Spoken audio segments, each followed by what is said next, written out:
Titenao tokoa hoe mampiaina ny fonay miazona azy mba mahita toko mandrakariva.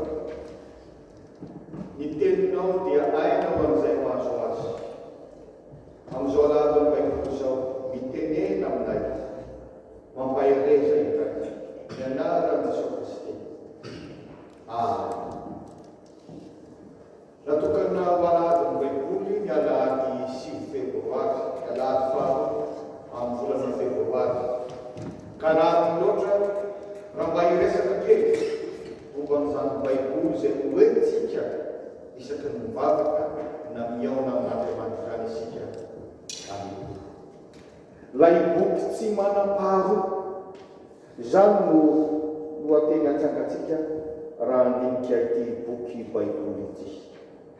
Tsaraina aloha azavaina satria mety tsy mitovy ny fantakarantsika rehetra ny teny malagasy.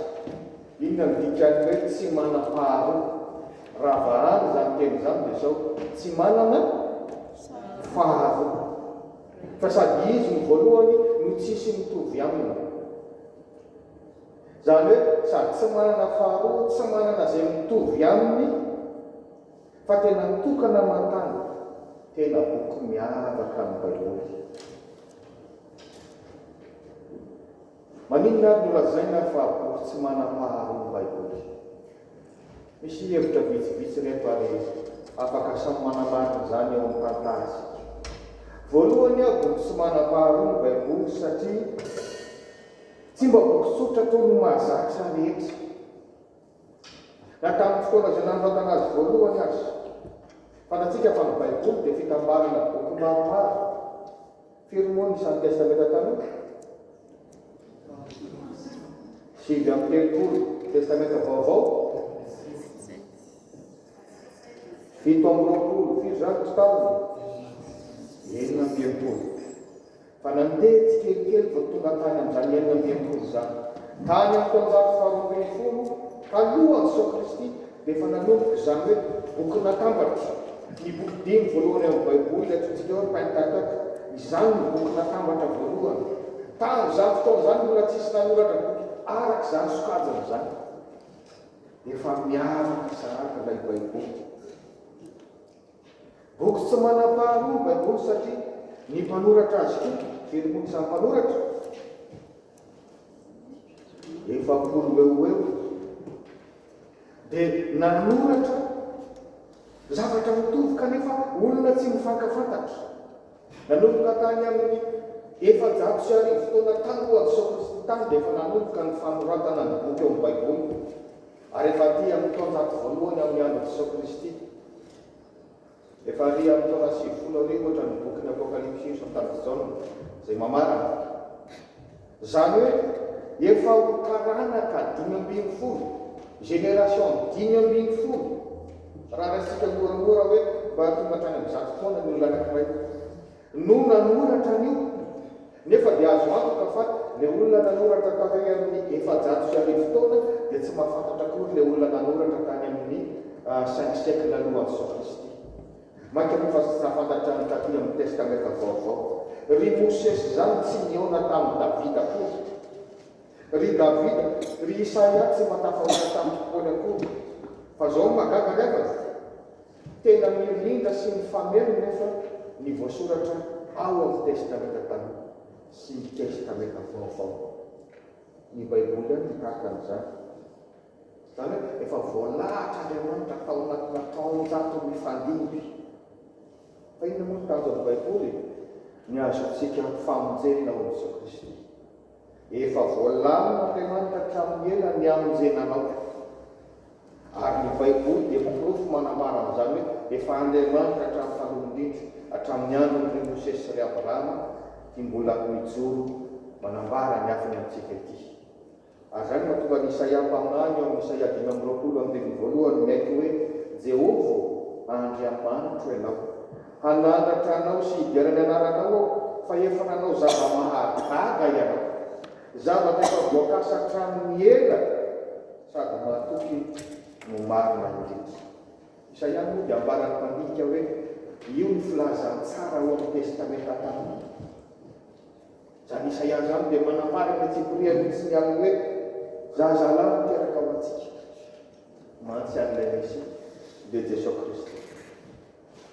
Boky tsy manam-paharoa ny Baiboly satria hoy aho hoe boky maromaro natambatra. Ary rehefa misy ny sakan'izany tahaka ny hoe encyclopédie na dictionnaire sy ny sisa rehetra dia tsy maintsy misy ny mpandrindry na zay antsointsika azy na rédacteur en chef na inon'io.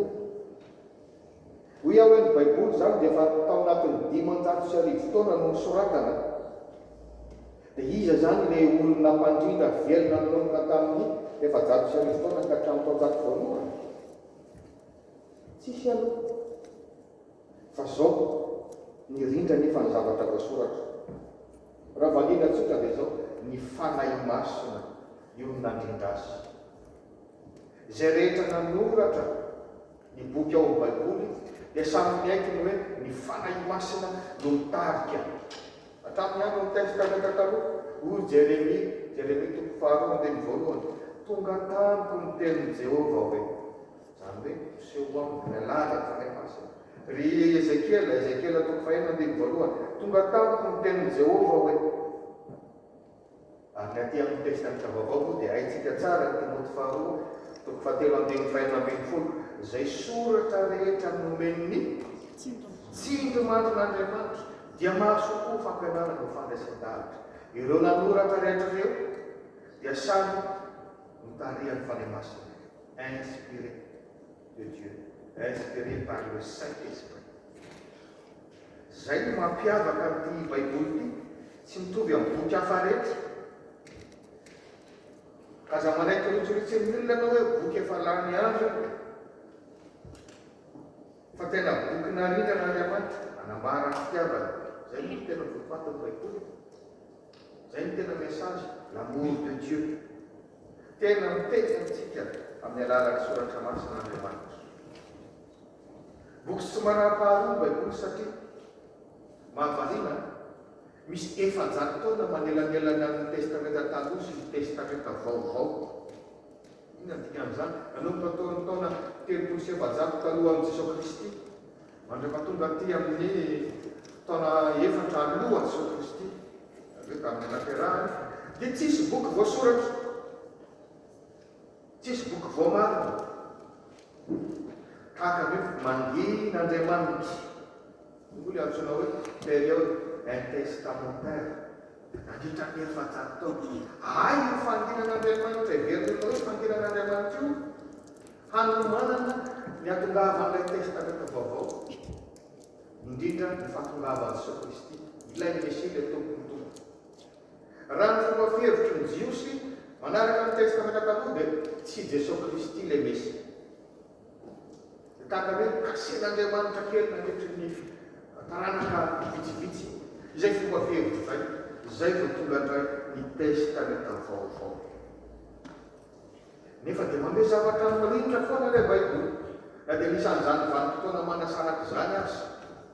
Fankatao tsara ny testamenta taloha, raha mampahery ny Jiosy dia mampanantena foana n'izany hoe Mesy. Ary tonga aty amin'ny testamenta vaovao, Emmanuel amintsika Andriamanitra, tonga tokoa ilay izy. Tena mbola mifameno hatrany, tsy misaraka ny votoaton'ny hafatra. Boky tsy manam-paharoa ny Baiboly satria fantatsika izany, izy no boky lafo betsaka indrindra maneran-tany. Mafety izy no boky be mpividy indrindra maneran-tany, tokony teny hafa indray. Efa ho 5 lavitra isa mahery, plus de 5 milliards hatrany izay nivarotana azy zay. Ary tandremo efa mitana ny larana faharoa zao ny Coran. Fa dia mbola ny Baiboly aloha voalohany hatramin'izao miavaka zany. Ary faharoa miavaka tsy manam-paharoa ny Baiboly satria izy no voadika amin'ny teny maro indrindra maneran-tany. Efa hatramin'ny 3,000 mazava ho azy fa ao anatin'izany koa ny teny-pahaka na ny karazana hoe dialecte zany. Izy no voadika amin'ny teny maro indrindra. tanora atao amin'ny teny hafa dia zao mahazo ny fanazan'olona rehetra na tanàn-dehibe na any ambanivohitra eny hatramin'ny olona any anaty ala mba rehefa mba manao takitra reny le fikambanana mapely baiboly sy reny hoe fikambanana Gédéon reny dia hitanao fa mizara baiboly natrany amin'ny fonjaka hatrany amin'ny hopitaly ka hatrany amin'ny toerana hoe mbola olona vetony ny baiboly no mpamitaka indrindra zany maneran-tany zany dia mampiseho ny hery ny tenin'Andriamanitra ny laza ny tenin'Andriamanitra fa izy ny mbola boky be mpamokatra indrindra sady be mpamafy indrindra mietrereta ihany fa isika zay fa manana ny moyen zao hoe ianao tsy ao anatin'izany mamaky ny baiboly izany boky tsy manam-paharoa ny baiboly satria mahagaga koa izy ny be mpanenjika sy be mpaneratsira indrindra manera-tany voapirofo teo tantara fa isaky ny misy ady na dia tsy ady ara-pivavahana aza dia misy foana ny mandoro baiboly isaky ny misy ady hevitra ratsoratra anazy da dia misy foana maneratsira ny baiboly misy ny maneratsira ny baiboly any amin'ny asa soratra any amin'ny film maromaro ny tsimino indrindra moa silamo izay manan-karena ka tsy mino an'Andriamanitra minimy vidy baiboly be dia be atao ino hodorana fa tsy mparitakaingana ny baiboly azany mahatonga ny fikambanana mapely baiboly raha misy olona mividy baiboly maromaro dia manino takina taratasy avy any amin'ny fotoana fivavahana manambarina hoe abaty amin'ny fiangonana kristianina zao ty fa mba home baiboly 3 izy na 5 zany mahazo ny baiboly misy mpanan-karena zay tsy mino indrindra mahasilamo mividy maromaro mba hodorana tsara ny afantaranao an'izany masotsika mitondram-bavy ka ny asa famokarana sy fanaparitahana ny baiboly na dia misy aza nefa ny manenjika sy ny maniratsira tahaka izany dia enitsika teo izy ihany ny betsaka lafy indrindra izy ihany ny boky voatika amin'ny fiteny maro indrindra mazava ho azy be mpamaky indrindra ny baiboly dia boky tsy manam-paharoa satria manome ainga mpanapana tanteraka mpanatalenta betsaka indrindra source d'inspiration ho amin'ny resaka talenta rehetra atapitrisany ny hira mifototra amin'ny baiboly ny hosodoko ny tononkalo ny teatra indrindra fanehonan-tsary na film zany hoe tena andrekina ny zavakanto koa zany ny baiboly asika raha mba misinspire ny baiboly raha misy zavatra ataontsika zany hoe tena afaka manova fomba fisaina sy fomba fiainana misoratra masina rehefa tena iainana ary ny soratra masina anie no tokony hanovanantsika ny zavatra rehetra tsy hoe rehefa fomba gasy dia ratsy fa sivanitsika misoratra masina aloha ka misy fomba gasy tsara dia ataontsika izany zay rehefa mamano faorina dia atononina izy araka ny fomban-drazana zay tsitsy zay manaty azy dia tonga izay tompoko manatitra ny foadranomaso ho an'ny velona fomban-drazana malagasy ary tsisy manolotra an'izany misoratra masina dia tononina ny fa tsara fa raha misy fomba malagasy kosa zay misarika ny an'ny mpisampy dia alanay tsy ataonay satria misoratra masina ny mampatsika anivana tsy hoe rehefa fomba vahiny fomba amerikanina na fomba frantsay dia tsara sy vanitsika misoratra masina aloha tena manaiky atsika ny soratra masina tsy manam-paharoa ny baiboly satria maro ny firenena ny matahotra ny herin'izy io dia manjara tsotro zao ny fidiran'ny baiboly ao amin'ny firenena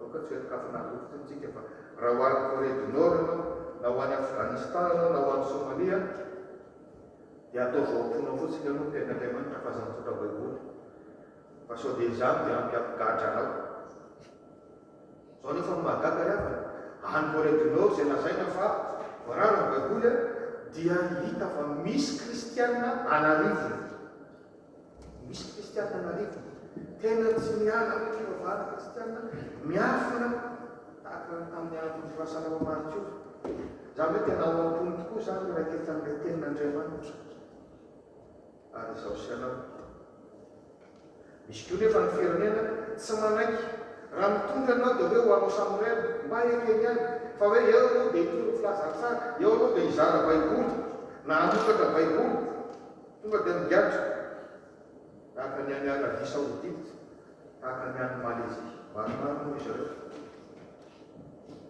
karaha mbola malalaka sika ankehitriny aza menatra n'izany hoe manome baiboly atao kado ho amin'ny ankonanao na ho an'ny namanao izany no tena fanomezana tsara indrindra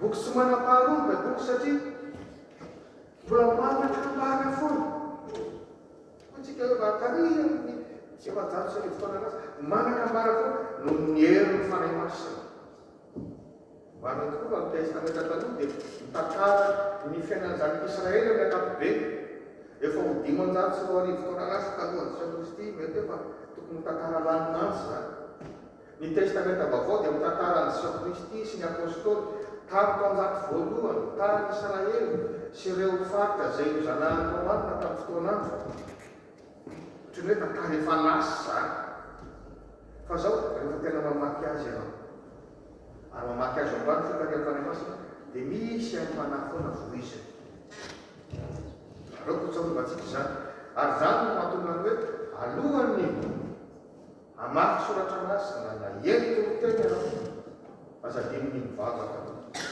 vavaka mbany angataka ny fanahy masina satria ny fanahy masina no mitarika amin'ilay mpanoratra dia manjara ohatran'ny soratronana fotsiny no andrasanao an'io raha tsy mangataka ilay fanahy masina mitarika amin'ilay mpanoratra anao hanampy anao rehefa amaky sy andinika boky tsy manam-paharoa ny baiboly satria tena manambara ny tenin'Andriamanitra le hoe tenin'Andriamanitra moa dia ohatrany hoe zava-miafina zao ny fanazavan'ny Karl Barth teolojiana Suisse tamin'ny taonjato faharoapolo amin'ity le hoe tenin'Andriamanitra ny tenin'Andriamanitra voalohany izy dia ny tenin'Andriamanitra vakiny logos zay zany le baiboly ireo atanatsika ny tenin'Andriamanitra faharoa izy dia le tenin'Andriamanitra enona kerigma io zany le toroteny io le fampianarana ary ny tena tenin'Andriamanitra izy dia iza Jesosy Kristy lay teny tonga nofo mamonjy zao tontolo zao lo hevitsika raha manao hoe mamonjy ny tenin'Andriamanitra Jesosy Kristy no ambadiky zany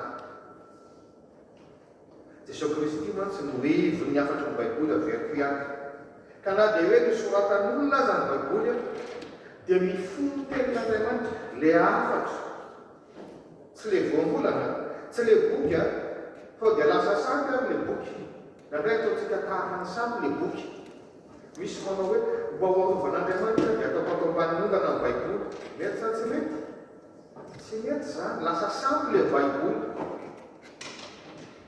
fa ny fitandremanao le afatra voasoratra ao anatiny ka mahatonga anao hoe tena kafaray amin'Andriamanitra ao amin'ny Jesosy Kristy izay no matenin'Andriamanitra ny baiboly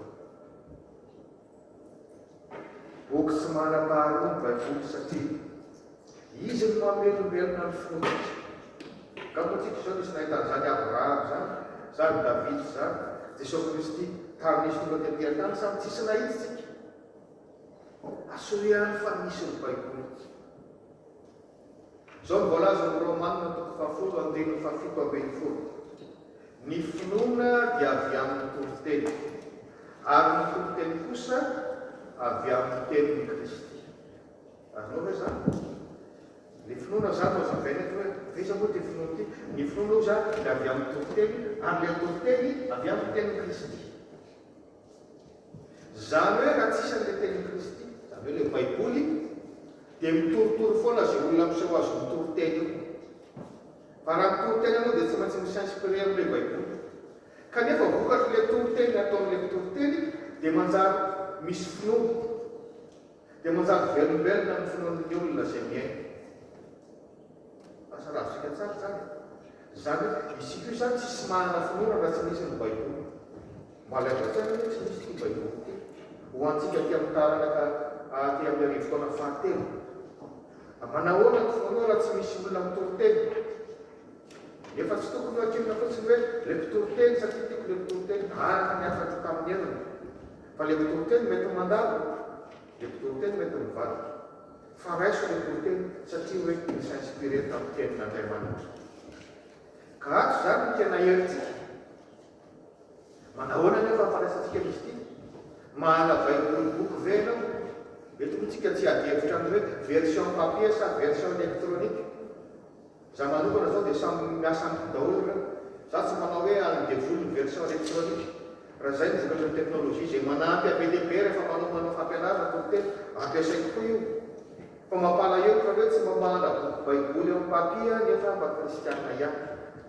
dia tena misy ny tenin'Andriamanitra ka aokatsika tsy amin'ny sarobidy n'izany baiboly zany hitondram-bavaka verikely satria aladiny baiboly androany toandro zay orinasa manokatra raha ny tena marina nge dia reo mipejy ity baiboly ity e masalambanana izy tsika raha tena tokony vidiny izy ity hoarina boky rehetra ny amiby reky tokony farany zay lafo fa miezaka ny mpamokatra baiboly a mba hampidinina ihany satria hoe mba azo tenin'Andriamanitra ny olona zany hoe misy subvention atao zay mahatonga ny fikamanana maro ka ny fikamanana mampiavaka manao hoe raha mba misy afaka manohana amin'izany mba manao karazana ohatra hoe fanantena atao anaty isam-bolana na dia euro isam-bolana azy mba hiparipary ty baiboly ity fa zay ny fomba fanapariana fitoriana filazantsara aingana indrindra ka izany tsy rehetra milaza vary ilazana antsika hoe tena tsy manam-pahary ny baiboly misaoran'Andriamanitra raha mahana ny baiboly ianao misaoran'Andriamanitra raha mba misy olona manoloa tena handinika ary ampianatra izana aminao miafatra izany tenin'Andriamanitra zany satria tsy azo rasina raha-baky teny koa io zany milana ny hoe teolojia ary efa nisy hatramin'ny antony testamenta taloha izany mpandinika ny soratra masina izany fa tsy maintsy miteraka fantanina amintsika izany ho iaho hoe ianao ve mahana baiboly zao sa tsy manana sao dia mbola tsy navaky ny baiboly hatramin'ny fariny ianao nefa firy taontsika zao nefa mpandray nyfanasan'ny tompo mba manana karatra arahana ve ianao manampy anao amaky baiboly isan'andro na mofinainy io na mana isan'andro na pain de vie tsy fantatro raha zao ve ianao misy manady misy andiny soratra masina mahainao tsy anjery fa io nge ohatrany hoe sabatra ozy ny tenin'Andriamanitra dia raha zary Jesao rehefa nalainy devoly fanatany any efitra iny re no mahay soratra masina ve devoly sa samay tena mahay izy tonga dia resy tsisy maresy azy zay ny mahafana azy fa inona koa nefa nahoan'ny Jesao azy tena soratra masina tsy hoe tonga dia force be fotsiny tena soratra masina ka raha tsy mahay tena soratra masina mihitsy ianao ary tena soratra masina koa dia misy heriny io rehefa tononinao ambony ny anaran'i Jesao Kristy dia iaho mba firy nandiny soratra masina mba hainao tsy anjery zao fanao salamo dia antsika tsara ny salamo fasivan'ny folo amin'izao dimy faraika ambin'ny folo ato ampoko io raketako ny teninao mba tsy amitako aminao zany hoe ianao zany raha tena mazoto mamaky soratra masina miaino mandray akoho tsy mora resan'ny fakapanaina